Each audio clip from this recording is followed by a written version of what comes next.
speak first. As I said, this is a very good film for seeing how aliens get represented in Hollywood films, and rather sympathetically, but at the same time as monstrous. I told you to look for the difference between Americans and Europeans in the film, because I think that's its strongest thematic aspect. And it really does turn on a systematic contrast between Irena as the European and everyone else in the film is American. And with Irena as representative, Europeans are characterized by the world of myth and folk tales and supernatural in the past and history. And they seem to represent all the demonic and powerful forces in the subconscious of humanity. Americans, by contrast, are presented as superficial and rational. And in fact, there's a really interesting contrast with them. Europeans seem tormented and unhappy and somehow fatally doomed. Americans are almost, well, they're just too happy. You see that with the Kent Smith character in Oliver Reed, who, you know, he's just a swell guy. He never knew what unhappiness was until he met this European woman. Notice that the Irena is an artist. She's in fact a fashion artist, but we get even more sense of her as an artist when we first see her. She's drawing the panther, whereas the Americans are involved in ship design. Now that seems a little old-fashioned and romantic to us, but I would like to say that for the 1940s, that's the equivalent of making them rocket scientists. That is, they really are seen as very technological. It's a fantastic, the last scene in the shipbuilding office, did you notice the numbers above them? There's this, and of course the conversations between Oliver and the other woman. They're always talking about numbers, and there's this strong sense that the Americans stand for rationality, for technology, for the business of rationally building ships, and they all represent the rational control of the world. And that's then associated with science and psychoanalysis here. The film offers two explanations of the events. One is the European explanation, which is that there's genuinely something supernatural in the world, and there is genuinely some kind of evil in the world, dark forces that are beyond our control. And then there's the American explanation with, oh, it's all Freudian, it's all in a bad childhood. If you can just get it out and analyze it, there'll be no problem anymore. I love the way it's summed up at the beginning of film when Irena is first beginning to explain King John of Serbia, and Oliver mistakes him for King John of England and says the Magna Carta. I mean, all Europeans, Americans think of kingship, they think of Magna Carta and freedom and democracy, whereas the Europeans have this sense that there's a real old aristocratic kingly order that somehow ties us to the past. Now, this film was made in 1942. It was made during the war, World War II, when people were very aware of the difference between Europe and America. America was relatively safe during the war. Europe, where it was all happening. And there was indeed, I think there's a sense in the film of what Europe represents. It represents the past. It represents a kind of dark evil that America is thus far spared, but will America fall under the spell of Europe? It's interesting that Luton has said that in the original script, there was going to be a prologue set in Serbia where the Nazis had occupied Serbia, and the people in Irena's village were not worried even about the Nazis because they were going to turn into cat people that night and wipe out even the Nazi menace. Which is, I mention that because it shows that Luton had World War II and the great menace of Europe at the time. And I think, again, it's worked out systematically in the film, a kind of tragic choice between Europe and America. Again, Europe is a world of suffering, of misery, but of some kind of emotional depth and even warmth and of course of art. Raina is not simply associated with her sketching of the panther, but of course she's a fashion designer. She has this beautiful piece of sculpture in her apartment. Indeed, the apartment is very artistically decorated. She must have been making a lot of money as a fashion designer. You notice she has, I think, a reproduction of a Goya painting up there in the wall. I hope you saw the two little cats in that painting that she's framed by at several points. Whereas again, the Americans design ships. They're extremely rational, and Oliver is as American as apple pie. In fact, in a restaurant, when the doctor is getting Roquefort cheese and the woman is getting Bavarian cream pie, no, Oliver is always apple pie. He is the perfect American in that sense. And he's kind of, in a certain sense, blundered into this relationship with a European who represents everything that's been absent from his life. And again, the thing that I find the movie does not try to choose. It just presents this as a kind of tragic choice, that this way of life that Arena represents, the one of depth, of artistic depth, of being in touch with one's basic emotions and having some contact with the evil in the world. That's contrasted with this American sense that triumphs in the film. After all, it's Arena who dies and the Americans who live on, and the sense that the psychiatrist represents, that these people who want to loose evil in the world. And that's surely the way the world looked to Americans in the 1940s. I mean, America was still a relatively innocent country then. It was staring now at the second European conflagration in experience, and there is that strong sense in America that there's something fascinating about Europe, but maybe it is evil. Now, what's interesting about this whole issue of the representation of aliens in the context of Hollywood is to realize how deeply this goes to the nature of Hollywood itself. We think of Hollywood as incredibly American, as this American institution. Indeed, people fear how Hollywood is Americanizing the world. There's strong association of Hollywood with America. Now, this film actually gives a better sense of who Hollywood was. Val Lewton was a Russian emigre Jew, and Jacques Tourneur was, of course, a Frenchman. And it's fairly typical of American movies, especially in the 1930s and 40s, that they were made by Europeans for an American market.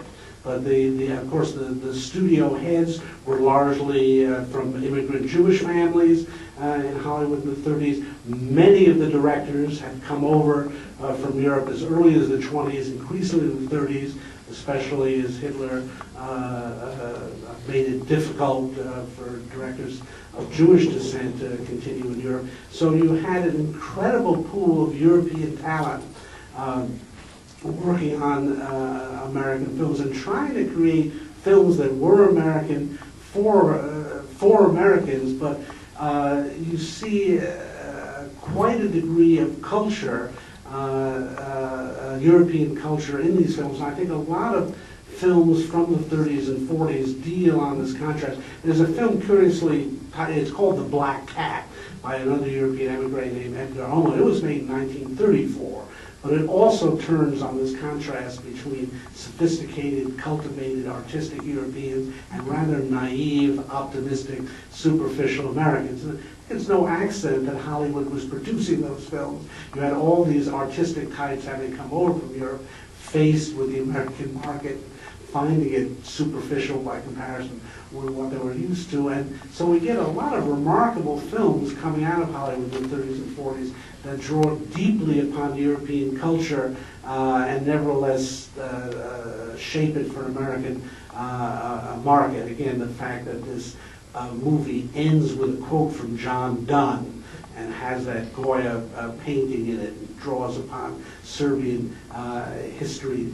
Luton went on to make a film called Isle of the Dead, which is basically based on that famous Arnold Böcklin painting called The Isle of the Dead. I mean, these movies are, I mean, they were made for a mass market, and yet show a great deal of European culture behind it. So I will leave it at that.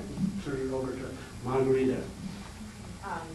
My contribution, I guess, this afternoon, and I'll keep it to my 5 minutes, is taking a look at the sort of Slavic side of things, if indeed there is one. And I have to say that I sparked an enormous debate on the Slavic Nerd listserv over the past couple weeks, because I wanted to know if this was actually a real Serbian legend that this story was based on. And when Professor Cantor said that the title was actually suggested to Val Luton, this idea of the cat people, that makes sense, because it doesn't really exist in Serbian folklore, this idea of, you know, these black panthers in the hills of Serbia. So the folklore itself is invented, but I think for very particular reasons.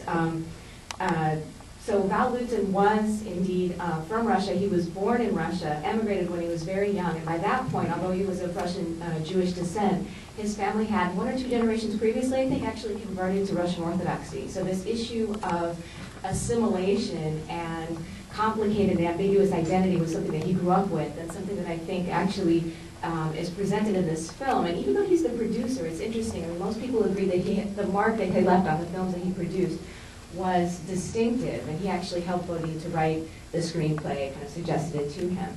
So there's that fact, but then why Serbia, why not Russia, why not something equally exotic and kind of Slavic? And I think there that, as Professor Cantor pointed out, this particular film was made during the war, and it was made in 1942, and in 1941, Serbia had actually joined the Axis powers, had been pressured into joining the Axis powers after trying for a long time to maintain a certain amount of friendly relations with Western Europe. And so it was at this point that Serbia kind of turned dark, and I think that you see that kind of represented in the film as well.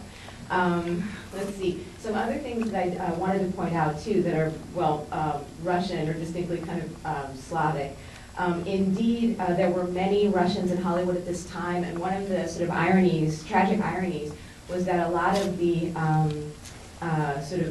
Russian aristocracy, often who fought on the side of the whites during the Revolution, found themselves as extras in Hollywood playing Germans. So, which is a little bit, but it happened very frequently. One thing to note is the actor who played Dr. Judd, his name was Tom Conway, but he was actually born in St. Petersburg in 1904. Which is interesting. The composer, I can only guess he was Russian or Russian descent because his last name was Bakayenikov. And a couple other things just to mention, this idea of rationality versus kind of emotion is, I don't want to say it's exclusively Russian, but Russians take a great deal of pride in speaking of their soul. There's the Russian soul, which is in contrast very much to, in this case, the American kind of rationality. So that distinction becomes clear. It's something that Russians see very much as innate to their characters and to their nature, and why that's why they feel that maybe Western culture isn't completely somewhere where they feel at home, or that Westerners don't understand them as well. Another sort of characteristic feeling that Russians have been struggling with for decades, for generations, for centuries, and continue to struggle with is this notion of, are we European or are we Asian in particular? Because Russia itself lies, well, half of it is in Europe, and then across the Urals, the other half, maybe even a larger half, if you want to put it that way, is in Asia. And so we have this sense of sort of bifurcated identity and not being, you know, not quite cultured, a little bit wild, which they tend to associate with the Asiatic side of themselves. That comes into play, I think, a little bit here, especially with the legend of the Mamluks as well, this idea of the Ottoman Empire having sort of subjugated Serbia and that part of Europe in particular, and Islam sort of, it seems to me, in kind of a contemporary sort of way, is equated with, I think, something kind of satanic and something godless. And I don't know whether that's intended or not, but it's certainly present and resonates interestingly with what's going on in the world right now. One other sort of small thing that I would like to mention is that the name Irina in Russian comes from the Greek, means peace. So this idea that that's exactly what she does not have, and the fact that this is taking place at a time when the world is not peaceful.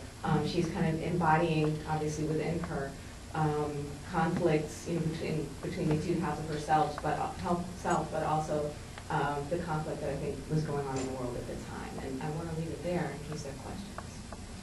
Yeah, we would be happy to field questions or comments. We'd be interested to hear your reactions to the film. Please. Hey, yeah, I'm curious. So are you saying there's no historical King John or the Mamelukes? When I hear Mameluke, it sounds like the white slaves out of the Arabian Nights or something. And Okay, the question is there any historical basis of the film? How about the Mamelukes and King John? Okay, well, there was a King John, and it was unclear to me, there were definitely Mamelukes as well. Now, whether or not they were actually the ones who showed up in this Serbian village and enslaved the people, very unclear. In fact, they themselves were enslaved by the Ottomans, if I'm not mistaken. Yeah. Yeah. Mamelukes were largely Christian children who were kidnapped by the Ottoman rulers and turned into soldiers, and they became the premier soldiers for a long period in the Ottoman Empire. I tried to Greg Mank, a film historian who does the voiceover commentary for the DVD of this film, has not done his homework, and he thinks Mameluke is Serbian for cat people. He has no idea it's an actual historical term. It's M-A-M-E-L-U-K, and so yes, there is the Mamelukes were the soldiers who helped conquer what we call Eastern Europe for the Ottoman Empire. So it's iffy and sort of gray area-ish enough that there's something about it that's plausible, but in terms of this being historically accurate, probably not. When that woman comes in, and the woman who looks like a cat, Yeah. and she says, "Maya sister," is that Russian or is that Serbian? Well, the way she says it, it's probably Serbian, because it's sistra in Russian. So it's supposed to be Serbian, and actually it's Simone overdubbing the voice of this particular woman, whose name was, gosh, I'm trying to think, Elizabeth. She appeared in a couple of the Mameluk. Right, that's the other interesting thing about Mameluk films in general, is that he tends to use the same sort of cohort of actors in every single film. But it was supposed to be Serbian, but in order to make it sound Serbian, they thought that they should use Simone's French accent to overdub the American version of that. So. Yes, back there. The question is, did the film make any money? In the great spirit of Samuel Z. Arkoff, I will say, film was budgeted for $150,000, made $4 million. It was a huge success. It was the most successful of all the Val Lewton films, but it allowed him to go on to make the 8 more. It was just a tremendous success. It broke records in theaters, and I mean, it was totally unexpected. Lewton almost had a nervous breakdown at the preview because he thought it was going to be a disaster, and the studio hated it and kept saying, "Where's the Wolf Man?" You notice a little joke in the film with kind of the doctor wanting to have a silver bullet. That was a little joke at the Universal series. The Wolf Man was the most popular property then. But RKO thought it was another Citizen Kane when they looked at it, and then it just surprised everybody. It was just a tremendous hit. Yes? Maybe this should be obvious, but I don't understand. If Lorena was a cat person, why did all the cats react to her so strongly? The question is, if Lorena was a cat person, why did the cats respond? Well, they were jealous of her. I don't know. I mean, again, I think maybe cats don't like cat people. There is something. Oh yeah, she would be the fear of a stronger cat. I think that's a good suggestion. Yes? What do you know about the screenwriter in addition to the director and producer? His name is Bodine. He was a, let me make sure I get the name right. DeWitt Bodine. He was a friend of Luton's, and Luton did bring him on the project. And he went on to write the screenplays for many of these Luton films. But, you know, Luton, everyone says that Luton produced the finished version of each of these screenplays. He never would take a screenplay credit, except one time when he did it under a pseudonym. But there doesn't seem to be any sense that the screenplay writer did anything much before or after these films. And that's why people do tend to call these Val Luton films, that he was basically working out the screenplays. He brought the whole team together. These really were collaborative efforts. And again, this odd situation where they were simply handed a title by RKO, and then they would sit down and work it out, and then always Luton would put the final touches on it. There are stories of people driving by RKO after late night partying and seeing the lights still on in Luton's window as he was working on the scripts. Yes? Comment and a question, I guess. Comment being that in the scene in the office where, you know, he just is not able to give her the right numbers, only then can they go to emotion and confess, emotional things. Yeah. Can you all hear that? Yeah. But the question that I had was about, was it the black cat that has a similar kind of scene where there's a woman who is herself sort of pantherish or something, but her brother, she has to turn her brother in. He turns into a...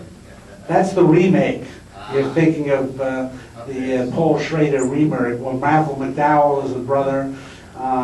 Yeah, it turns the story into an incestuous story that only, if you're a cat person, you can only mate with another cat person. And since Malcolm McDowell and Nastasia Kinski are the only cat people left on Earth, they should get it on, much to Nastasia's disgust, as it turns out. But no, you know, I just rewatched I was a big fan of that film, partially because I was a big Nastasia Kinski fan and still am.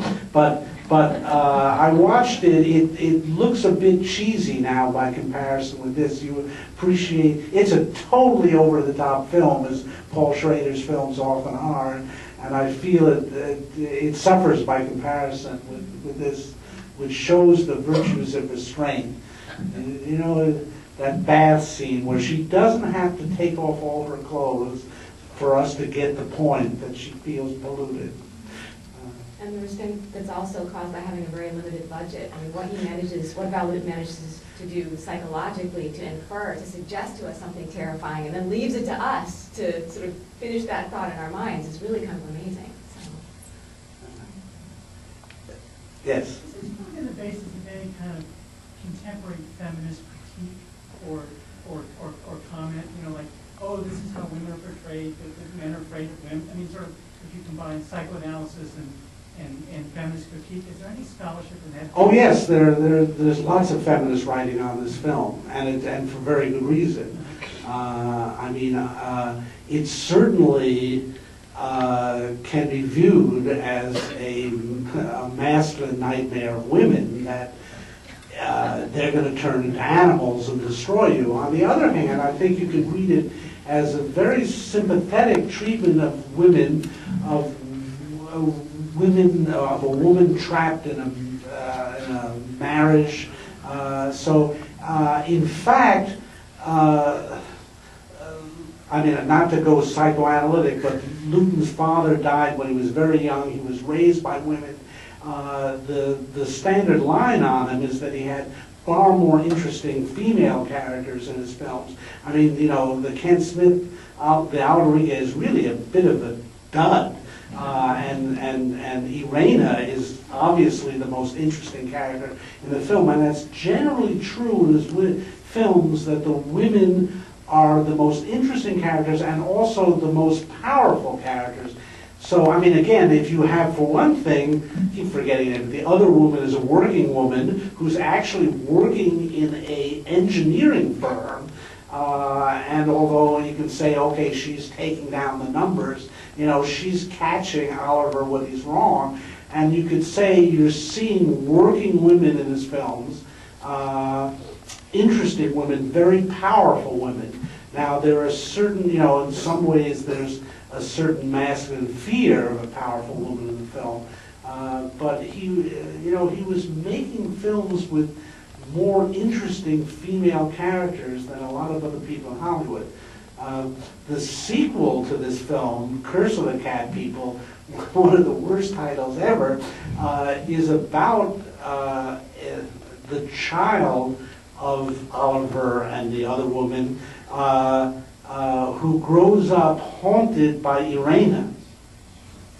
And it's really, it's a tremendously powerful film about childhood and what it is to be a lonely child and again to live in a world of fantasy. And again, doofus Ken Smith is telling the kid there's no supernatural and you're not seeing it. And anyway, so, but you know, sort of the short answer to your question, most of the writing about this, scholarly writing about this film is feminist and either attacks it as masculine, negative portrayal, or actually sympathizes with his treatment of very interesting women.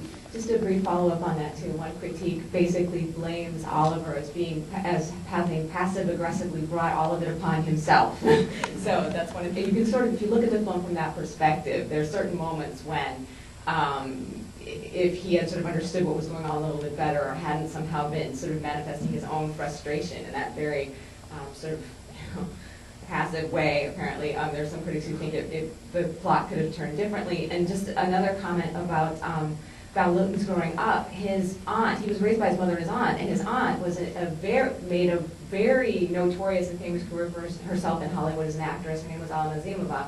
Very exotic, played kind of on that, very sexy, and between the two of them, they really did sort of raise him and make a lot of decisions about his schooling and about his future. So he had two powerful women in his life. Yes, back there. Should we interpret Arena's kind of dying at the end as a kind of suicide? Because the way she looks at Oliver before she leaves for the zoo seems it's kind of a longing, it's like kind of ready to almost kill herself to save him and his future wife. You know, like the way she goes and opens the cage, seems like she knows what's going to happen. I mean, I don't understand like what that would be interpreted as other than kind of suicide. Is she trying to confront the other panthers in terms of strength, trying to compare her strength with the panther? Yeah. Well, of course, I mean, and remember, she has released the evil. There's that strong association with the panther being caged. Which is then run over by American technology. But no, I think that I think that's fair enough that she has made a kind of sacrifice so that America can once again be happy. The Americans can once again be happy in their superficial way. If you know this film, The Black Cat, that Ulmer made, which stars Carl Lugosi, has a very similar ending in that the two Europeans kill each other off and then the Americans can go back to their happy marriage. Yes? It's interesting that Alice is a working woman and she's stealing another woman's husband, and yet we're not supposed to hate her, I don't think, in any way. Like you don't really see movies at this time with women stealing other women's husbands who are sympathetically portrayed. Yeah, it's interesting. As Luton was obsessed with having all his characters have professions. One of the first things they did in scripting these things was to sit down and work out a profession for each of the characters, because he wanted this to occur in a workaday world. His objection to the Universal horror movies is not everyone can be a count. You know, these other horror movies, there are all these strange, you know, and he thought it would be much more effective if the horror intruded itself in the workaday world of the workplace. But it's, I mean, this film is pretty daring for its time in so many ways. I mean, in some ways it's portraying sexual frigidity. In some ways it's dealing with a lot of issues that Hollywood normally stayed away from. And there's a bit of hokiness to the psychoanalysis in it, but it is exploring genuine psychosexual problems in a way that's pretty remarkable. Yes? I think one thing is that finally the psychoanalyst stabs her to death, and so in a way it's kind of cured the problem. Yeah, in the way that Kind of science... caged animals like symbolic or like tortured soul, so when she lets it out, it's kind of like free. Everything, and so she's free to die. Again, that actor, Tom Conway, was the younger brother of George Sanders. Some of you may know, and it's rather interesting because I hadn't realized that they're both Russian, from a Russian aristocratic family, and ended up with these very aristocratic British accents. They both made careers of playing aristocratic British characters. They played the detective, the Saint, George Sanders first, and then Tom Conway. That's how I remember Tom Conway from television in the early 50s when he was playing the Saint. And so it is strange that they were Russians who had these marvelous British accents and built their Hollywood career in that way. And I guess they actually had to flip a coin to figure out who's going to get to keep Sanders and who had to change their name to something else, and Tom Conway lost the flip. So. And the comedian we know as Tim Conway was born Tom Conway, but couldn't use the name because it was registered to the Sanders brothers. So it goes on and on.